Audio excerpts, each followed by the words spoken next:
Bien, hermano, hermoso tiempo estamos teniendo en la presencia del Señor, disfrutando de todo lo que los hermanos han preparado a través de la alabanza para poder adorar su nombre.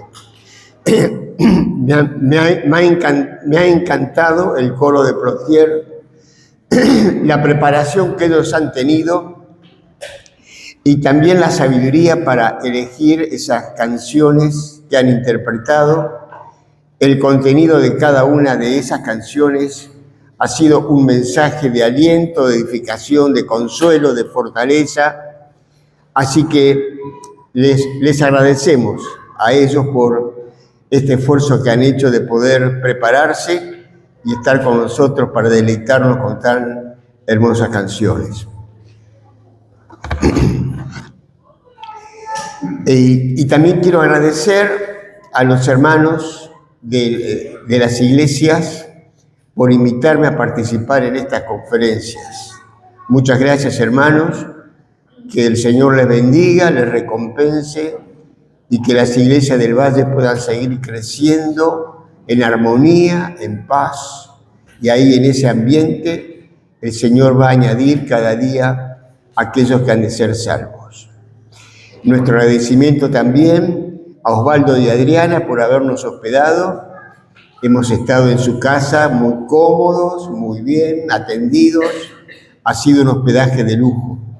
Así que gracias a ustedes por tenerme en vuestro hogar.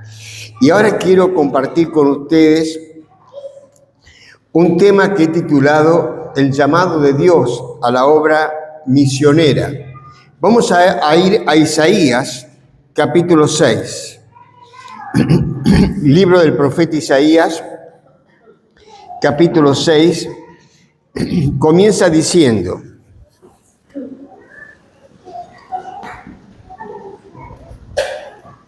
En el año que murió el rey Usías, vi yo al Señor sentado sobre un trono alto y sublime, y sus faldas llenaban el templo. Por encima de él había serafines. Cada uno tenía 6 alas. Con 2 cubrían sus rostros, con 2 cubrían sus pies, y con 2 volaban. Y el uno al otro daba voces diciendo: Santo, santo, santo, Jehová de los ejércitos. Toda la tierra está llena de tu gloria. Y los quiciales de las puertas se estremecieron con la voz del que clamaba, y la casa se llenó de humo. Entonces dije: ay de mí, que soy muerto, porque siendo hombre inmundo de labios y habitando en medio de pueblo que tiene labios inmundos, han visto mis ojos al Rey, Jehová de los ejércitos. Y voló hacia mí uno de los serafines, teniendo en su mano un carbón encendido, tomado del altar con unas tenazas, y tocando con él sobre mi boca dijo: he aquí que esto tocó tus labios, y es quitada tu culpa, y limpio tu pecado. Y entonces, después que el profeta quedó limpio de culpa y de pecado, verso 8, me gustaría que me acompañaran todos juntos. Lo leemos en voz alta, todos juntos, verso 8. Después oí la voz del Señor que decía: ¿a quién enviaré y quién irá por nosotros? Entonces respondí yo: heme aquí, envíame a mí. Un poco de trasfondo. Isaías era un profeta. Algunos dicen que fue el profeta más grande que hubo en Israel. Era un estadista que habló en nombre de Dios a gente sencilla, humilde, pero también a reyes. Era conocido del palacio, por lo tanto era asesor de monarcas. Profetizó durante el reinado de 4 reyes. Eran tiempos difíciles, de crisis, de caos. un tiempo de decadencia moral, un tiempo en que el pueblo de Dios le había dado las espaldas. En sus días, el reino del norte fue llevado cautivo por los invasores, el reino del sur, Judá, por los asirios. Eran tiempos de gran inestabilidad.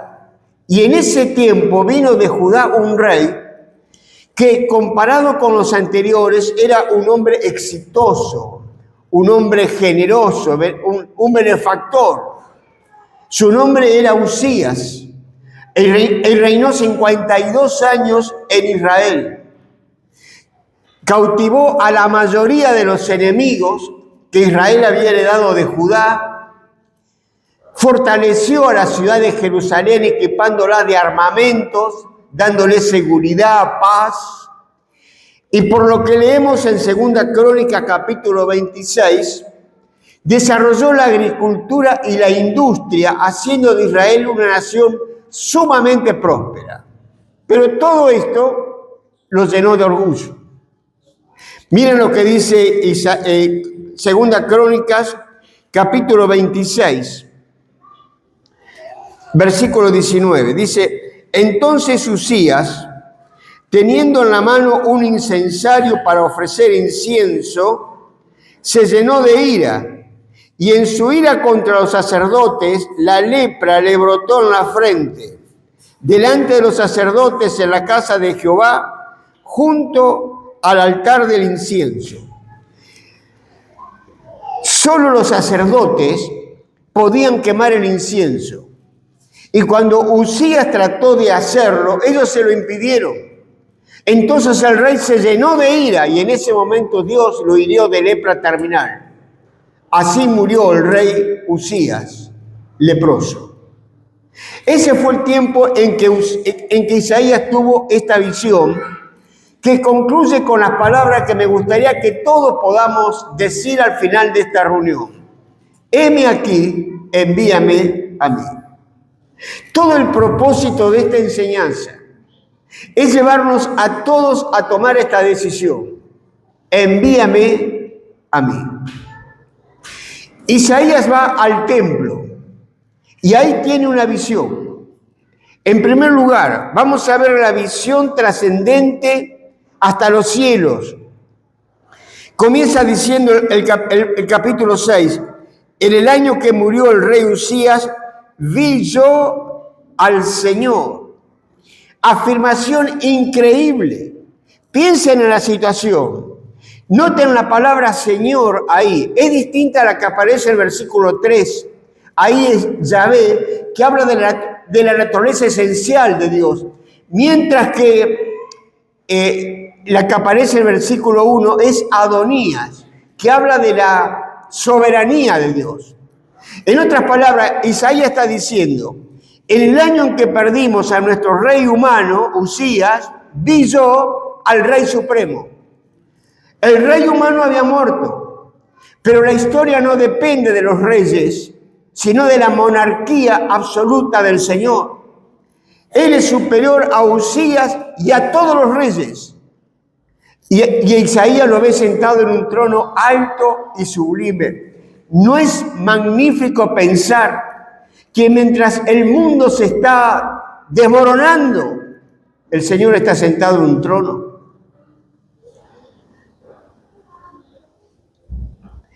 Ningún monarca terrenal puede compararse con la realeza, el esplendor, la majestad de nuestro Dios. Él es infinitamente grandioso, esplendoroso, poderoso. Ahora miren el verso 2. Dice, por encima de él había serafines. Cada uno tenía 6 alas. Con 2 cubrían su rostro, con 2 cubrían sus pies y con 2 volaban. Esta palabra serafín proviene del hebreo sofar, que significa quemar. Estos ángeles que asisten a Dios mientras se sienta en su trono, están ardiendo con la santidad de Dios. Y a pesar de que de día y de noche están en su presencia santa, Ellos tienen que cubrir su rostro ante la presencia de Dios. Tienen 6 alas, con 2 cubren su rostro. Solamente dejan la boca libre para alabar a Dios. No pueden mirar el rostro del Señor. Como cuando el sol resplandece en toda su fuerza, no lo podemos mirar. Ahora, lo que más me impresiona no es lo que estos serafines son, sino lo que dicen. Versículo 3. Y el uno al otro daba voces diciendo: Santo, santo, santo, Jehová de los ejércitos, toda la tierra está llena de tu gloria.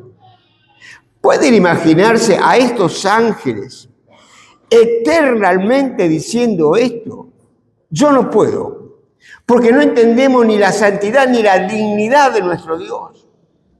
Pero esto es lo que estos ángeles dicen.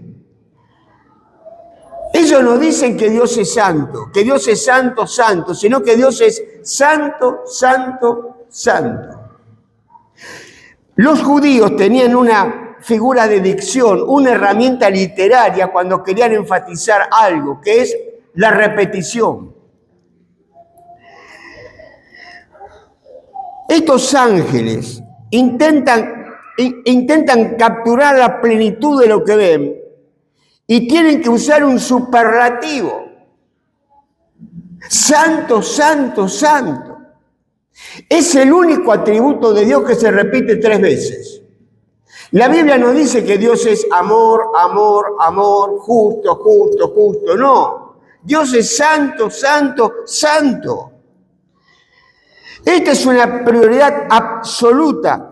La ausencia de un entendimiento claro de la santidad de Dios es la razón de nuestra superficialidad, debilidad y desobediencia.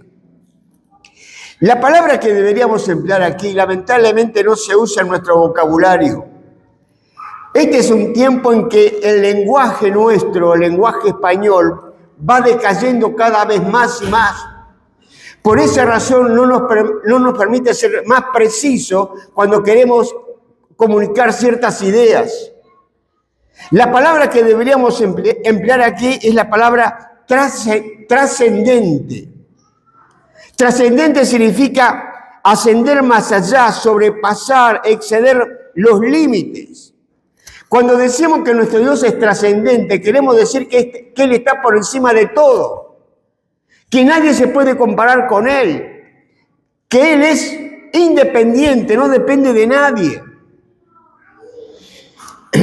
Nosotros tenemos un problema en la iglesia. Es una iglesia que tiende a enfatizar la presencia, la cercanía de Dios, pero que muy pocas veces habla de la trascendencia de Dios. Y lo más triste es que cuando perdemos de vista la trascendencia de Dios, dejamos de apreciar su presencia. Dios es grandioso porque en todo el universo no hay nadie que se pueda comparar con Él. Él es trascendentemente único. Eso es lo que significa la palabra. ¿Qué tipo de imagen puede hacer un hombre de Dios que represente lo que Él es? En el capítulo 40 de Isaías, Dios está hablando algunas cosas acerca de sí mismo, de cómo Él creó todas las cosas, de cómo el agua del mundo entra en la palma de su mano. Y entonces dice, ¿quién hay semejante a mí? Nuestro Dios es supremamente trascendente y basta con mirar la creación que salió de sus manos para que tengamos una idea aproximada de su grandeza. Si es así, deberíamos ver su gloria en todas las cosas que ven nuestros ojos en la vida diaria, cosas en las cuales Dios dejó plasmada su gloria. Pero muchas veces no lo vemos. Nosotros en nuestra teología somos creacionalistas. Decimos, sí, Dios creó al hombre. No venimos del mono, no hubo tal cosa como evolución. Pero no es cierto que muchas veces vemos las cosas que Dios creó como un árbol, una flor, un río, una montaña, un valle, un mar. Y no nos detenemos para adorar a aquel que hizo semejantes maravillas.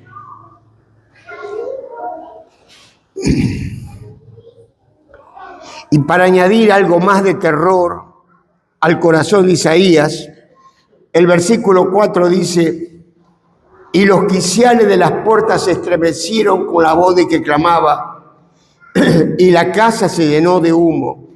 Esto se está volviendo bastante dramático. El lugar comienza a temblar, todo comienza a moverse, hay fuego, hay humo, que podría estar saliendo del altar, o podría ser una imagen del fuego de la presencia de Dios como en el Sinaí. Esto era una visión para mostrarle a Isaías el Dios que tenía que transmitir a una generación maligna y perversa. Déjame preguntarte, ¿le has visto supremamente como aquel que es magnífico en santidad? Y si le has visto y te acercaste a él en la pureza de su santidad, ¿cuál ha sido tu reacción? ¿Cuál es la reacción del hombre ante la santidad de nuestro Dios? Esto nos lleva al segundo punto, la visión trascendente hacia el interior del corazón. Versículo 5. Entonces dije: ay de mí, que soy muerto, porque siendo hombre inmundo de labios y habitando en medio de pueblo que tiene labios inmundos, han visto mis ojos al Rey, Jehová de los ejércitos. Mientras Isaías contempla este espectáculo magnífico del Señor Dios en toda la gloria de su majestad, su reacción es la única que corresponde a un hombre que ha sido enfrentado con la santidad de Dios. Él dice: ay de mí, que soy inmundo. Esto es algo increíble proveniendo de un profeta.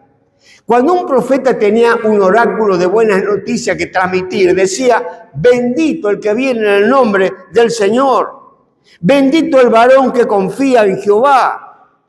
Pero cuando un profeta tenía un oráculo de malas noticias, de juicio, de condenación, decía: ay de mí, ay de mí. Miren lo que dice el capítulo anterior, capítulo 5, versículo 8. Ay de los que se juntan casa a casa. Versículo 11. Ay de los que se levantan de mañana para seguir la embriaguez. Versículo 18. Ay de los que traen la iniquidad con cuerdas de vanidad. Versículo 20. Ay de los que a lo malo dicen bueno y a lo bueno malo. Versículo 21. Ay de los sabios en sus propios ojos. Versículo 22. Ay de los que son valientes para beber vino, etcétera, etcétera. Ay de ellos, ay de ellos, ay de ellos. Pero Isaías ve a Dios en su santidad y dice: ay de mí. Es una palabra de maldición.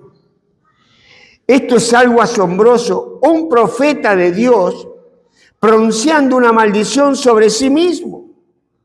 Isaías es el hombre más santo que había en la tierra en aquel entonces. Es un siervo de Dios. Sus conciudadanos podían decir de él: es un hombre íntegro, es un hombre santo, no tiene fallas. Pero Isaías vio a Dios en su santidad y dijo: ay de mí, que soy hombre inmundo de labios.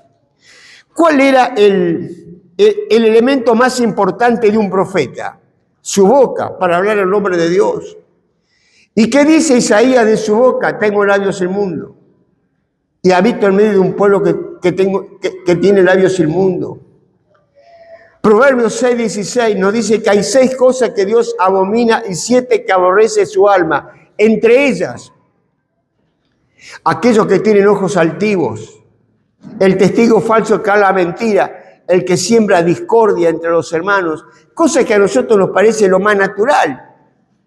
Por eso hay en las iglesias hermanos que siembran discordias en la congregación.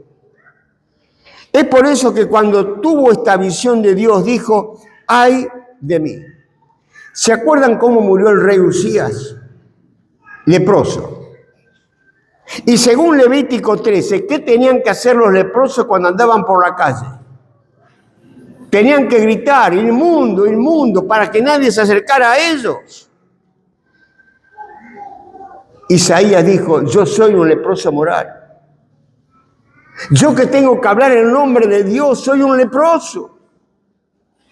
Amados, nadie puede estar en la presencia de Dios sin estar plenamente consciente de una manera profunda y devastadora de su propia pecaminosidad.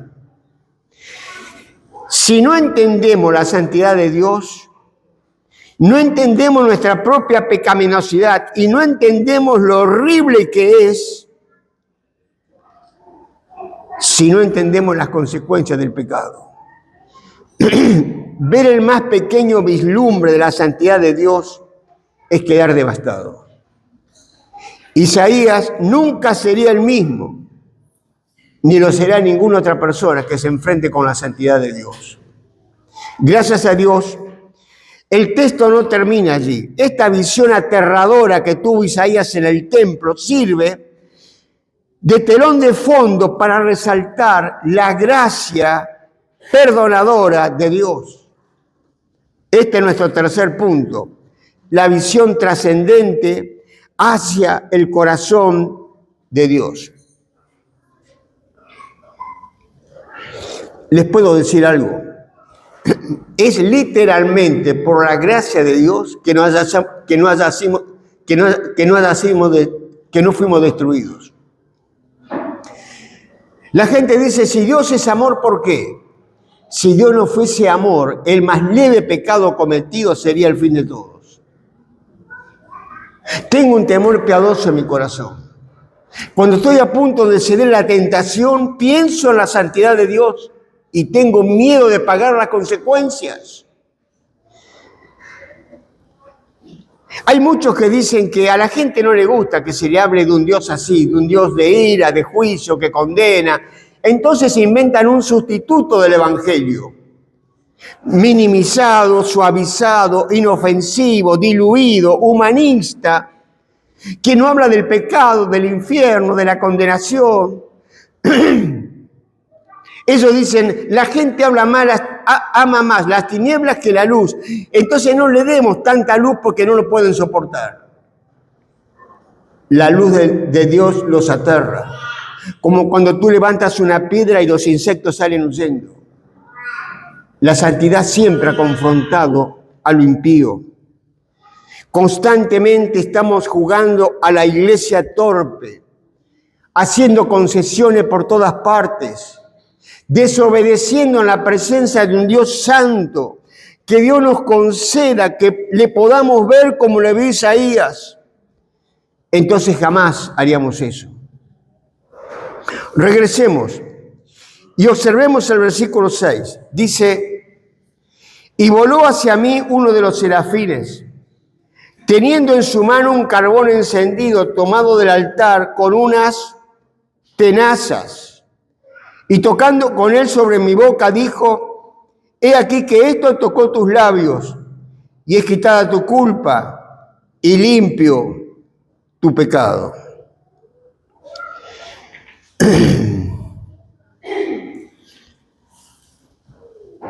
Me llama mucho la atención que Isaías no le pidió a Dios que le perdonara. Él hizo una confesión explícita de su pecado y Dios le concedió su gracia perdonadora. Esto nos enseña algo glorioso, y es que cuando Dios abre nuestros ojos para que veamos cuán santo es Él y cuán indignos somos nosotros, no nos hace para destruirnos. Él es supremamente trascendente, pero al mismo tiempo es un Dios que se deleita en perdonar.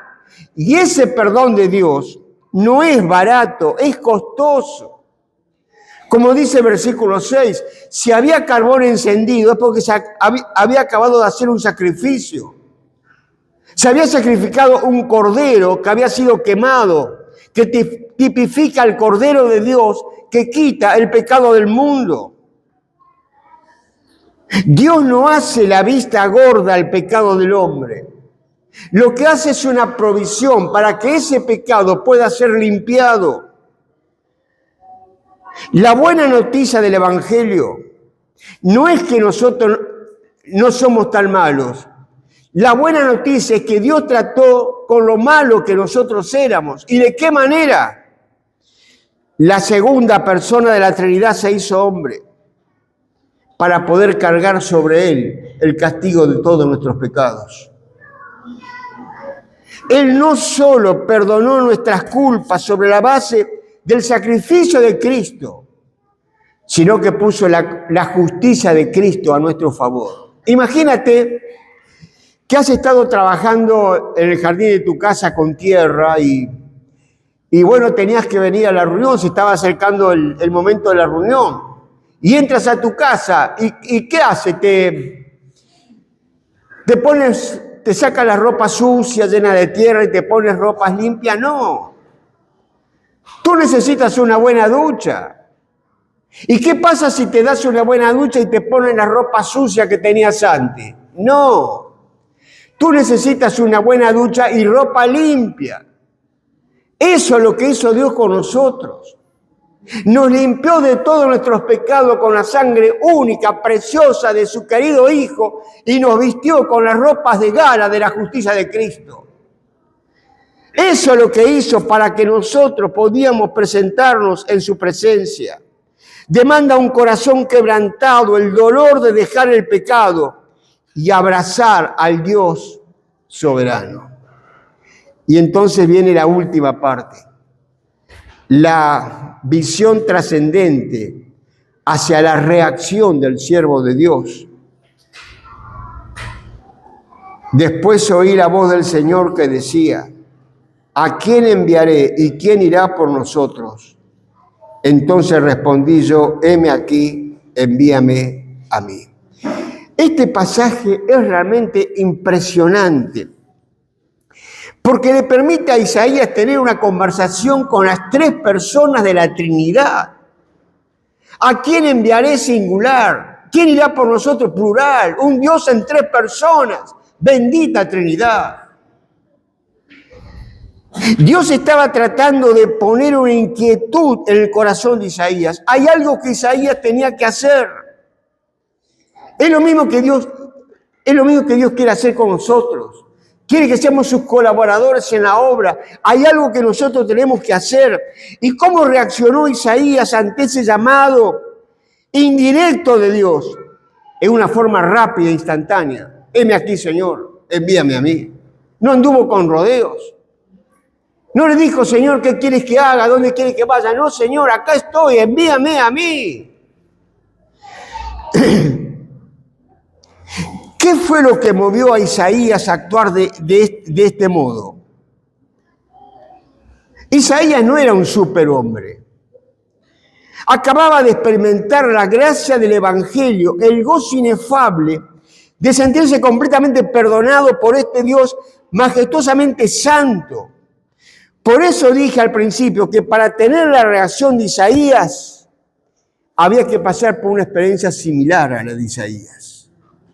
Hay que tener una visión de la santidad de Dios que nos lleve a renunciar al pecado para poder decirle de corazón: heme aquí, Señor, envíame a mí. 4 preguntas bíblicas quiero contestar rápidamente. La primera es: ¿quién es ese hombre?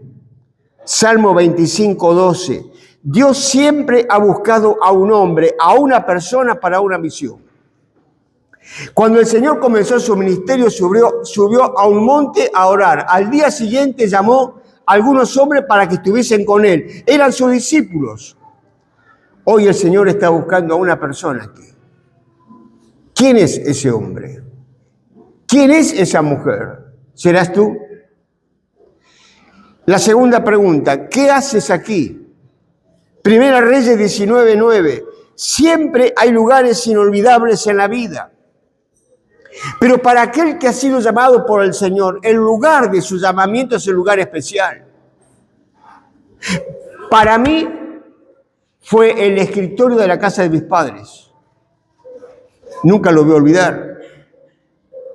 Para Abraham fueron los cielos estrellados de Ur de los Caldeos. Para Jacob fue Betel o Peniel. Para Moisés, Horeb. Para David los campos de Belén, para Amón los campos de Tecoa, para la mujer samaritana el pozo de Jacob, para Natanael el follaje de una higuera, para los discípulos la playa del mar de Galilea. Tal vez para ti este sea el lugar especial, el lugar de llamado de Dios. Y si tú le respondes al Señor, heme aquí, Señor, nunca te vas a olvidar de este lugar. Van a pasar los años, muchos años, y siempre vas a recordar que en una reunión misionera, aquí en calle Resistencia, el Señor te llamó. La próxima pregunta, ¿qué tienes? 1 Corintios 4, 17. ¿Tienes algo para dar o compartir? Dios usa lo que tenemos. Él otorga dones y concede circunstancias. Moisés tenía una vara, Sansón una quejada de asno, David un arpa y una honda, un muchachito 5 panes y 2 pececillos. Dios puede usar lo que somos y tenemos en el lugar y en las oportunidades precisas, y nos quedamos mirando en el espejo de esta pregunta: ¿quién soy y qué tengo? Y la última pregunta: Señor, ¿qué quieres que yo haga? Hechos 9:6. El Señor es soberano. Él busca hombres en un momento determinado de su camino y en cierto lugar especial para llamarles a un ministerio, pero demanda una decisión. ¿Qué quieres que haga?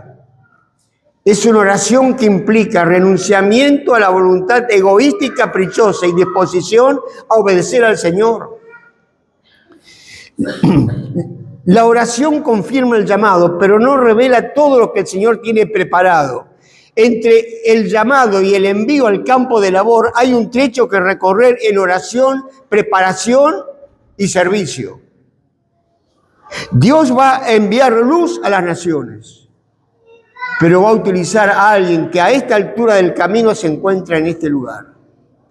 Hay un gran ministerio para ti, pero es necesario que hoy te quebrantes y te postres ante el Señor diciéndole: Señor, aquí estoy.